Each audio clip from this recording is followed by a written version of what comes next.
These Savage Shores, written by Ram V., a graphic novel which is set in 18th century India. The story talks about the kingdom of Calicut, which was ruled by the house of Zamorin's, जिन्होंने कैलिकट और केरल के दूसरे राज्यों में करीब 200 साल तक राज किया. Zamorins were protected by a mysterious and immortal Rakshas whose name was Bishan.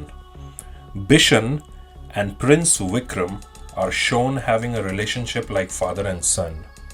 वहीं कैलिकट से थोड़ी ही दूर मैसूर में हमें हैदर अली और उनके बेटे टीपू सुल्तान से भी परिचय कराया जाता है.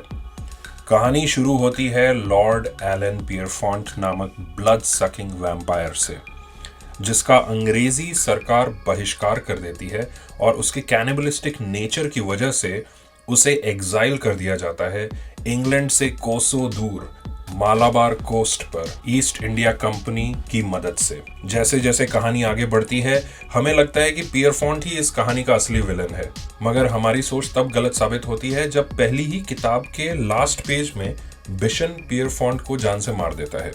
बिशन को पियरफॉन्ट को इसलिए मारना पड़ता है क्योंकि वो बिशन की लव इंटरेस्ट कोरी को अपना शिकार बनाना चाहता था. कोरी के लिए बिशन एक रक्षक है, एक प्रेमी, एक कहानीकार और एक राक्षस भी है. कोरी के लिए बिशन ये सब है और इससे भी बहुत कुछ. दूसरी किताब में हमें दिखाया जाता है कि ब्रिटिश ईस्ट इंडिया कंपनी मसाले की ट्रेड रूट मालाबार कोस्ट से यूरोप तक निकालने के लिए मैसूर और कैलिकट के नज़दीकी राज्यों को हथियाना चाहती थी. इसी बीच प्रिंस विक्रम और हैदर अली की सेना ब्रिटिशर्स से लड़ने के लिए तैयार होते हैं, मगर ऐन वक्त पर हैदर अली पीछे हट जाता है और विक्रम की सेना रणभूमि में वीरगति को प्राप्त होती है. इसी बीच बिशन के राक्षस और 18वीं सेंचुरी में उसकी मौजूदगी का रहस्य हमारे सामने खुलता है. हैदर अली के धोखाधड़ी से आग बबूला बिशन हैदर अली के कमांडर इन चीफ गाजी को मौत के घाट उतार देता है. बिशन दया भाव दिखाते हुए हैदर अली और टीपू को उनके हाल पर ही छोड़ देता है और कोरी के साथ इंग्लैंड चला जाता है. इंग्लैंड जाने का मुख्य कारण होता है उन आकाओं को खत्म करना जिन्होंने कैलिकट और ज़ैमरिन्स के वंश को तबाह कर दिया.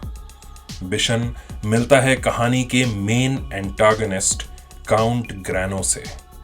This is where the iconic battle between a vampire and rakshas is shown in the book. The climax shows that the vampire is defeated, but at the cost of a change that would alter the relation between Kori and Bishan forever. A savage change that all took place at the shores of India.